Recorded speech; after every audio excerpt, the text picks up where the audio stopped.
Hey guys, happy Thursday. I'm not sure if you're paying attention to what's going on in the NFL, but it's been a big week this week and very relatable to selling success, and we'll get there in a minute.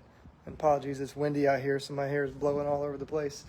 But big week in the NFL with legendary coaches like Bill Belichick and Pete Carroll both being terminated from their positions. I'm not sure I saw both of those coming, but surprising when you see things like that happen. And who knows the ultimate reasons why those teams decided to part ways with those coaches, or really why those coaches have struggled to find the success that they once did these past couple of years. But there's a lot of talk about, them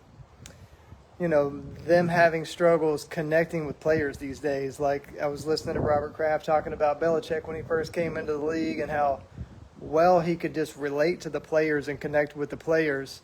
And, now there's talk about those coaches, Bill Belichick, Pete Carroll, maybe just not able to connect or relate on the same level with the players and keep them engaged as they once did.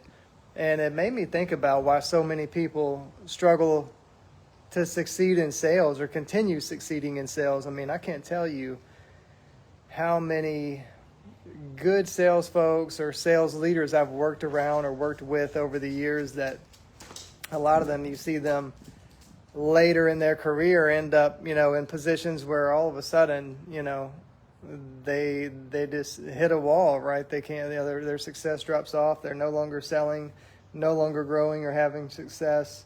But man, so often it's just that, a lot of salespeople kind of get out of touch or unable to connect with their target audience anymore. I mean, you really, so many people, you're trained up one way and then you just kind of always do the same things you've always been doing because they've worked for so long, and then those things quit working and, all of a sudden you find yourself struggling, maybe can't figure out why, but it's maybe because you're kind of hung up on old ways, old things, and not really in tune with how your target audience interacts and engages nowadays. And so it really made me think about two of my top keys to a high-performing, successful salesperson, and that's authenticity and knowledge. And I'll talk about knowledge because it's not just, it's not just knowledge of your product and your industry and becoming an industry expert. That's part of it. And it's not that you gain this knowledge and then you have it and you just always have it. It's a continuous process, right? I mean, things change and evolve, and you have to be continuously gaining knowledge about your market, but also about your audience, your customers. Things have changed a lot just in the past 5 years. How people interact, how they buy, how they make decisions, the type of things that they engage with, how they prefer to communicate. And so, you have to always be gaining knowledge and paying attention to those things, because you're going to be forced to adapt to the way your customers interact and engage. And if you don't do those things, then you end up in a Bill Belichick position where, you're getting terminated because you could no longer relate, no longer connect, and generate that success. So super critical to continue always evolving, gaining that knowledge, paying attention to what people care about, to what your target audience cares about, how they interact, how they make decisions, what matters to them, how they want to communicate, prefer to communicate.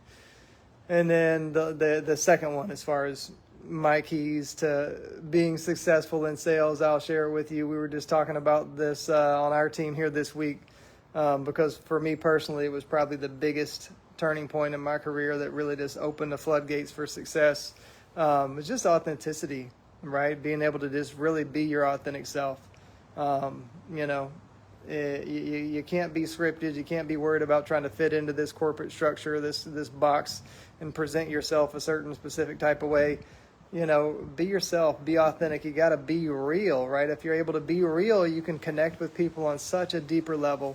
And you know what? You might lose one or two prospects who are, super traditional, trim, proper, suited, booted, give it to me in this perfect presentation. But I don't even care about that. If I lose one or two of those, so what? Because I'm going to win another 10 or 20 that connect with me because I'm real, and they connect with me on another level. So anyways, just thought I'd share that. Just watching some of the stuff going on in the NFL really made me think about some of the struggles sales folks run into these days and why they might be having those. So I hope this was helpful to you. Enjoy the rest of the week.